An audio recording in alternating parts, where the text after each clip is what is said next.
All right, so the next render we're going to be making is going to be this watch render right here, this animation. So just give it a look and then we can start working on it. So it's pretty simple actually. It's just like some basic camera movements, some focal point movements, and the lighting is going to be interesting. The texturing is going to be interesting, and I really hope you guys will learn a lot from this project, right? So let's go ahead and get started with this. So first thing we're going to be needing is obviously going to be a Rolex or any watch 3D model. So you can just go ahead and search watch 3D model on the internet, and you can just choose any model you like. You can use either models from CG Trader or Sketchfab, whatever. But the one which I went with was from CG Trader. It was this one right here, Rolex Daytona. And if I open it, you're going to see that this model is made by Studio 17. So all credits for this model go to them. It's a pretty high quality and very detailed model. We are going to be doing the texturing by ourselves for the most part. We are going to be tweaking the textures, obviously, but like the mesh and everything else is just perfect, right? So you can feel free to use this model if you want. But yeah, if you use this in any of your projects, be sure to attribute or give credits to the person who actually made this, which is Studio 17, I think, right? Yeah. Now I already do have this model downloaded, so I'm just going to pull it up and we can import it inside of Blender. So let me just go ahead and open Blender real quick, and we can delete everything and save it and just name this watch underscore course. So I had one, what do you call it? Yeah, I had one project named perfume course and the other one is going to be named watch course. My bad. I accidentally clicked that one, so the name got transferred. But yeah, so now we can just go ahead and import the model. So I'm just going to go ahead and open the model right now. So I couldn't find the model on my computer for some reason. So I just went ahead and downloaded the FBX file of this. So I would recommend you to download FBX as well. You can also go with OBJ if you want. Or I don't know if you can open USD files in Blender. I don't think you can. But yeah, FBX just works fine for Unreal Engine and Blender. That's what I usually use. So then I'm just going to be going back to Blender. We can go to File, Import, FBX, and we can just browse over to wherever you downloaded that, and you can just click Import FBX, right? So it should. You just give it a second and it's going to be imported, right? So right now the problem is with the scaling of this watch. So right now if I just add a cube, you're going to see that in comparison to the cube, to the default cube, this watch is absolutely gigantic. So we're going to have to scale it down just so that we can, like, you know, just keep everything in check and sort of work with like realistic scales. Now I'm trying to find the cube. So here's the cube. Let me just delete this so that we don't have any extra meshes in our scene. What I can do is I can select the first object, or actually I can just right click the selection and select objects. So it's going to select everything, which is basically this watch, and scale it down, press S and then drag to scale it down. And then you can scale it down further. And also sometimes what happens is that if you're, let's say, if your focus is some other place, right, and you can't like sort of orbit around the watch, what you can do is you can hold Alt on your keyboard and press the middle mouse button with obviously your cursor being on the mouse itself or on the watch itself. Then it's gonna basically change the center of your orbit to that specific point, right? So I think it should be fine. Something like that should be fine. Let me go to the front view and just place the watch in the middle like that. Now let's add a cube and let's see how the scale is. Yeah, so I think now the scale is a lot more realistic. We could scale it up a little bit. I think something like that should be fine. Okay, perfect. So now we can go ahead and look at it in rendered view mode so that we can just get an idea of what sort of textures it has and what sort of work we're gonna have to do, right? So I'm gonna go to my render settings and change the render engine from EB to cycles. Change the device to GPU compute once again, and you can see that the dials and everything, it looks pretty realistic. It looks very good, but basically the outside the metal part is gonna need some texturing, right? So what we can do is we can just go ahead and add a basic HDRI so that we can sort of look at it in good lighting and just texture it according to that. Then we're going to be deleting the HDRI and adding our own stuff. So if you I'm pretty sure you followed the last tutorial, so you know how to add an HDRI, but still if you don't, search HDRI Haven on the internet and go to polyhaven.com, and then you can what do you call it, just download any of these. Now I'm not going to download these because I already do have an HDRI downloaded, so I'm going to go back to Blender. And once you have your HDRI downloaded, you can just go to World Properties, Color, click this yellow dot right here, click Environment Texture, and press Open, So then you can just browse over to wherever you had that HDRI and you can just add it. Let me just select this one, near the river. It's a good scene, and it's like the lighting it gives you is pretty balanced and pretty sort of it just looks good. All right, so now we can see that we are gonna have to do some work on the metal part of this watch, and also the dial the basically the hands of the watch and everything. We are gonna have to add textures to it. All right, so let's go ahead and basically I'm going to show you two methods of sort of adding textures to this. The first is going to be to create a basic texture, basic metal texture. It's pretty easy to create a basic metal texture inside of Blender. You can just select any of the objects which is going to have a texture. Go to material properties, right? And then you're going to see that there's one texture which is already applied. So instead of creating a new texture and applying it individually to all objects, I'm just going to be modifying this exact texture because it's like pretty similar, right? So what we can do is we can, with this selected, we can go to the shading tab and let me just position this properly, zoom in, and also go to rendered mode so we can like see what's actually going on. Just zoom in a little bit like that. And now we can just unzoom here and we can look at everything which is going on in our material editor, right? So you're going to see that we have a basic principled BSDF shader connected to the material output, and there's a metallic map. We're not going to need this, so I'm just going to delete that. And there's a normal map as well. We're not going to need this either, so we can just go ahead and delete that. If we do end up adding a normal map, we're going to add our own custom normal map. The ones that this came with were pretty much useless. So what I can do is the first thing, obviously if you want to create a metal material, is bump up the metallic to 1, right? Second thing is reduce the roughness, not to 0, but like pretty close to 0, something like that. 0.1 should be fine for now. And then you can change the color depending on what sort of color you want, right? If you want it to be like a sort of shiny metal one, a metal texture, you can set it to completely white, or you can set it to something like a light grayish color, right? Something like that should be good. The only problem is that if you're trying to go for like a realistic texture, this is not going to be good unless you add like a roughness map, unless you add like a normal map as well. So the better option for you would be to just use BlenderKit and import a metal material from there. So I'm just going to click material right here. Now I'm assuming that you do have BlenderKit installed. If you watched the previous part, you are going to know how to install BlenderKit. So I would recommend you to watch that one first. But yeah, you're going to search for metal, and we're not going to go for any dirty metal this time. I'm looking for something which is like super clean,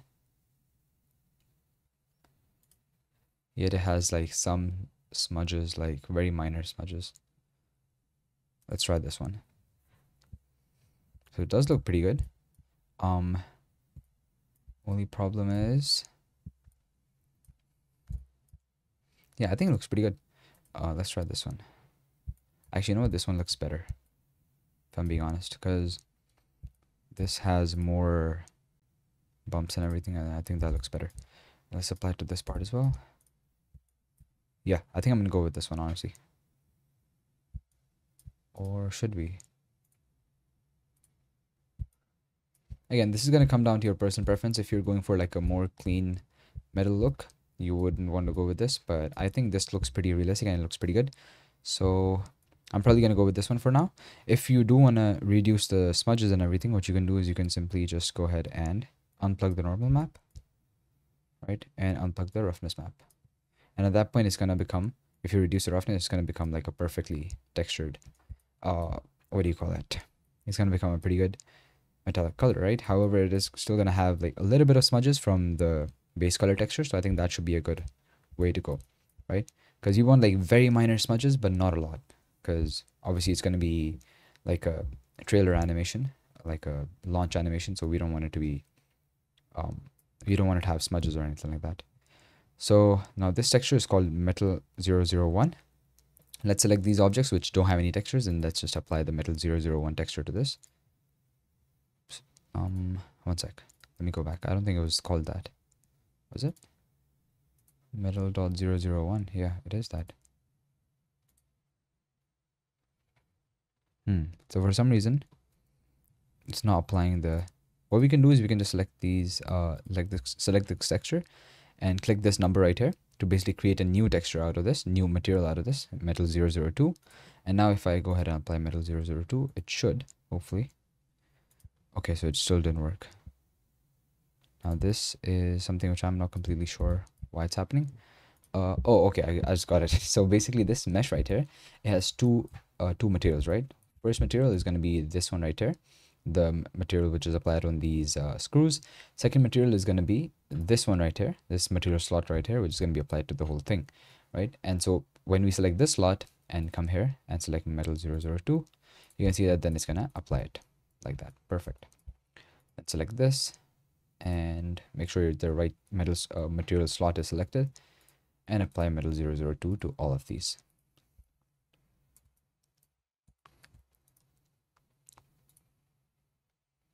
Just like that. Now this part is going to be a little repetitive, so just bear with me. And again, this is completely dependent on what sort of model you import.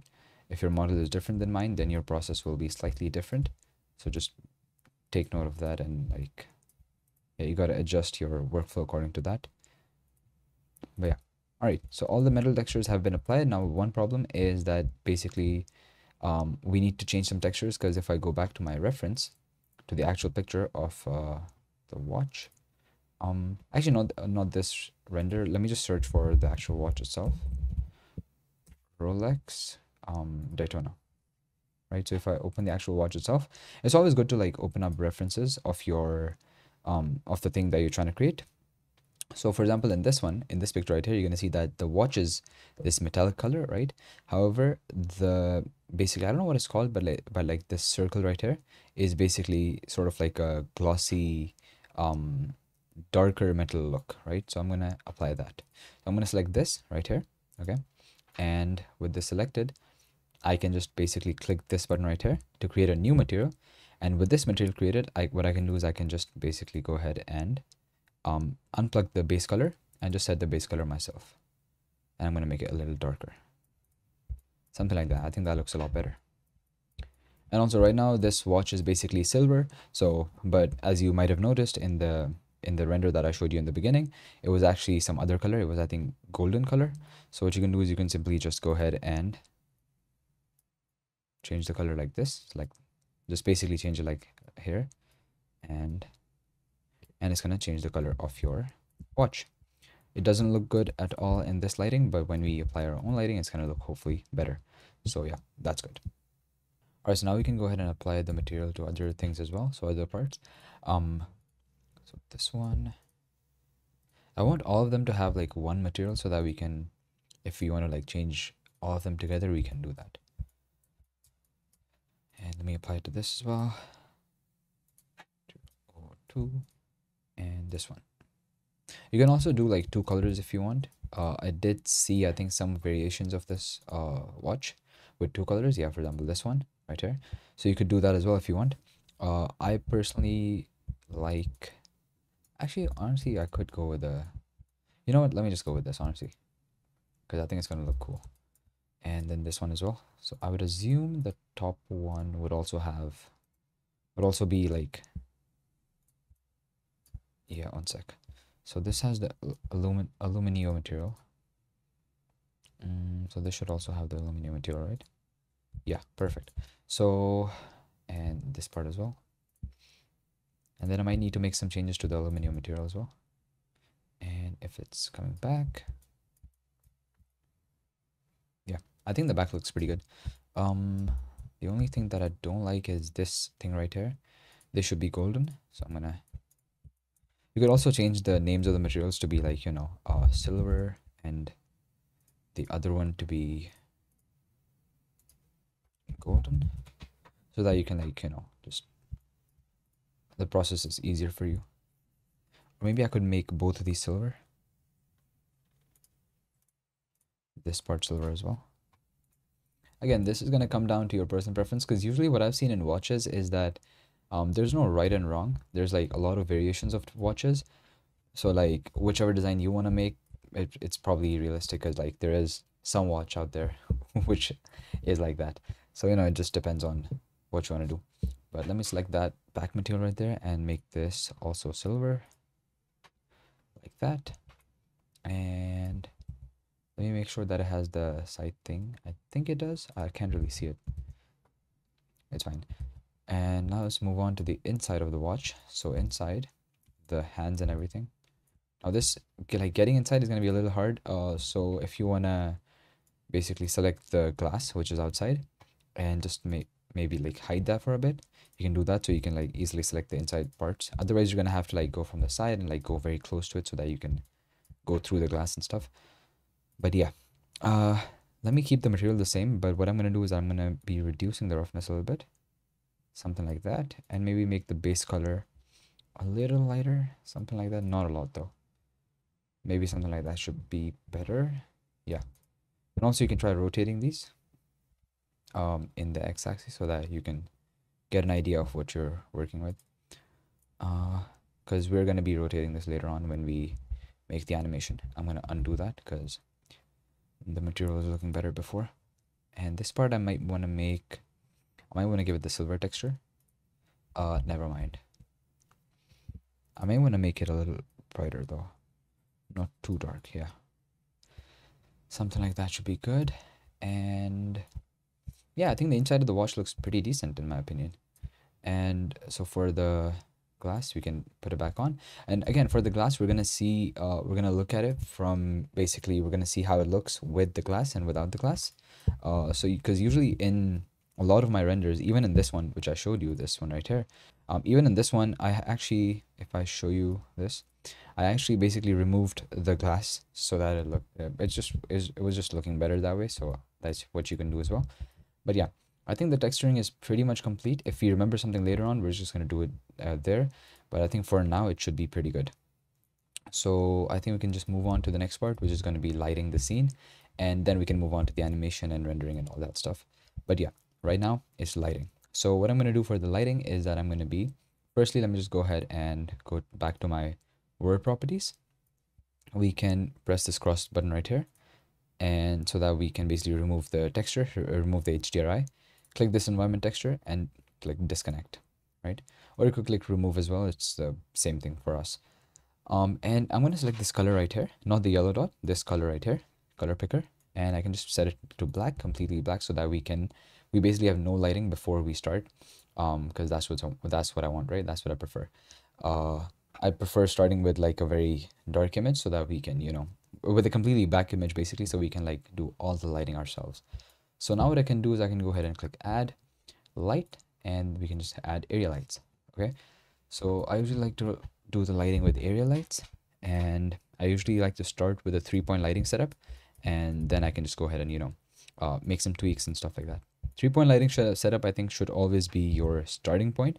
You shouldn't like follow the rule like very seriously, because oftentimes what happens is that you get better results with obviously more lights than 3.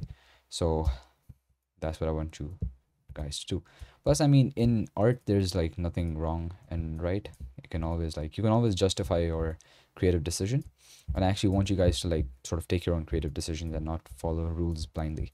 So this is going to be our fill light, right? I am assuming that you know what the 3-point lighting setup is. It's basically a fill light, a key light, and a rim light. I usually like to have more than one rim lights, but yeah, the rule basically says that you should have one rim light. Anyway, let me set this power to something like 30. Okay. Now, the bigger your object is, the more power you're gonna need, obviously. So if we were, let's say, if we hadn't scaled the watch down, then we would have to use like a very high power, and that's not what I want. So that's why I like to work with everything on a smaller scale, so we can like have smaller values and more manageable values. So I think that should be fine. Actually, you know what? Before setting up the lighting, let me go ahead and add a basic camera, so that we can sort of have an idea of where we're gonna be looking at the camera from, right? So just go to add camera and click this button right here to go inside the camera. Click this button right here to open this menu, and I'm pretty sure you know what I'm doing, but you can just lock the camera to view. And I think I'm gonna place it somewhere here, something like that. I think something like that should be a good starting position. Now what I am going to do is I'm going to go to my output properties and set the resolution Y and X both to 2000. Oops, not 200, 2000.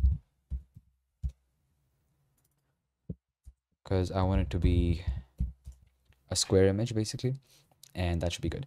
Now we can unlock the camera to view, and we can also create another viewport. Basically right click this and click vertical split, and basically the second viewport we're going to use to basically place our lights, and the first viewport is going to be obviously to look at how the scene looks. And you can press Control B and set the render region and zoom it in like that. So that's the basic setup that I usually do before starting the lighting part. So I'm just going to be closing this as well and turning both of these off, so just so I can like see how it's going to look purely. Okay, so I'm just going to select the light and I'm going to move it in the X and Y axes. So I think I should have this light somewhere here facing this part right here. Okay, so it's going to be filling in some of the parts which are going to be relatively dark, but now what I can do is I can press Shift D, duplicate this and place it here and rotate it like that.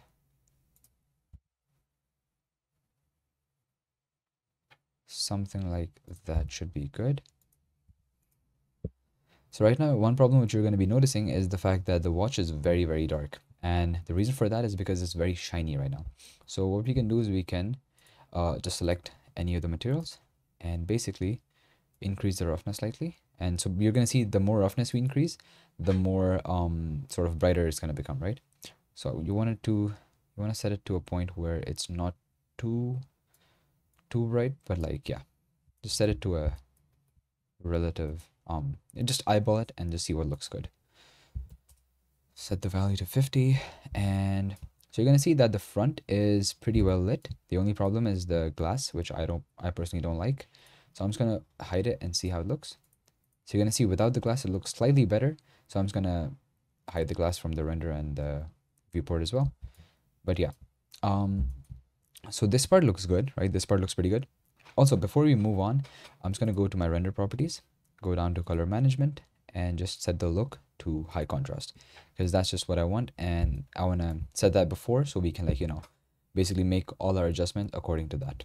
Okay, so we are basically going to be lighting individual sections of the watch separately, right? So this part of the light is this part of the watch is lit pretty well, right? This back part is also lit like relatively well. This part is lit relatively well. The bottom and the top are basically not lit at all, right? So now we're going to be working on those. So Shift D once again, duplicate it, place it right here, right? Then what we can do is we can just do Alt R to reset the rotation, right? So it's basically facing down, and we can move it up like that. And then we can place it, basically eyeball it to any position that looks good. I am going to be reducing the roughness of this a little bit. I think 0.2 should be the sweet spot, but then again, you have to make sure that you also set basically both of the materials to have the same roughness. Or I mean, it depends on what you're going for, but I think in my situation, it's good to have the same roughness. I think something like that should be a good lighting position. You can bring it forward or backward, or what you can do is you can just scale it up in any axes. Again, lighting is something which is completely subjective, and it's a artistic thing, so I would recommend you to just do whatever you want to do and not follow any rules. So yeah, you should know the basic rules like 3-point lighting setup. You should always start with that, but then you should work your way up to like sort of just better lighting. Yeah.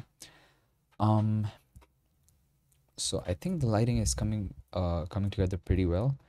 I am not liking this part being very dark. So what I'm gonna do is I'm gonna be positioning this light a little separately, maybe. Maybe something like that might be good. Yeah, something like that might be good, honestly. One thing which I can do is I can go back to my render settings, go down and go down to your view transform, and set the look to medium high contrast, because maybe high contrast was a little too much, or yeah, I think medium high contrast is better. Also, I'm not really sure about this to have, like, the watch having two colors. I think if the watch is like just golden, I think that's gonna look better. So I'm probably just gonna change it back to silver. Actually, no, not silver. My bad, golden. So select this. All the silver parts, I'm gonna set them back to golden. Set it back to golden. And lastly, set this part back to golden as well. Perfect. Now the back is actually, yeah, the back also needs to be set to golden then, because otherwise it's going to be non-uniform, which is not going to look good. Yeah, perfect. I think this honestly looks better. And also I don't necessarily like the color of the watch as of yet. So what I'm gonna do is that I'm gonna open up the shader editor down there, and let me just tweak the color a little bit and see what looks better. Yeah, I think this color looks a lot better. Yeah, this color looks better. That one was more towards the yellow side. This is more towards the orange side. Or actually,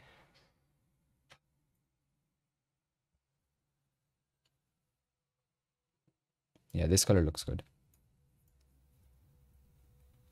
One thing I want to do is I want to basically select all the lights. Actually, not all the lights. I'm gonna have to do that individually because I was assuming that all the lights are gonna have the same power, but they don't. So I just want to bump up the lighting intensity of all of them by like 20. So something like this, and this one as well. 20.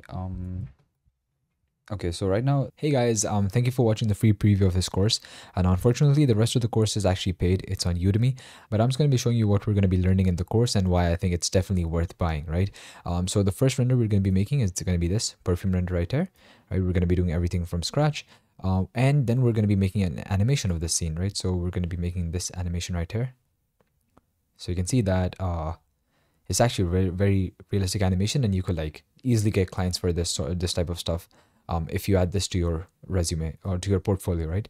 Then we're going to be making another variation of this perfume. So this is going to be in a different lighting setup. And I think this looks a lot more realistic, and it's something which brands can maybe post on their social media and stuff like that, or website.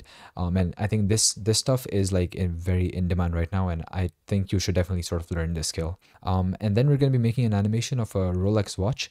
Now, again, you can apply the skills learned in this and create watch animations or any sort of product animations for brands, and you could definitely make a lot of money off of that. So I think this course is definitely going to be worth it for you in terms of the skills that you're going to be learning. You can, if let's say you invest like $10-15 in this course, you can definitely get projects which are going to be worth more than like $500, $1,000 easily. And then we're going to be making this MacBook animation right here. So if you're into making like tech product animations and tech product review videos, then this is definitely for you. And I think you should definitely take this course, because I think this skill, making these sort of videos, is pretty in demand. And I actually get a lot of messages from people who are like starting their own brands, and they want like videos made for this. So I think this is definitely something. It's definitely a skill which you should add to your what do you call it, your arsenal, right?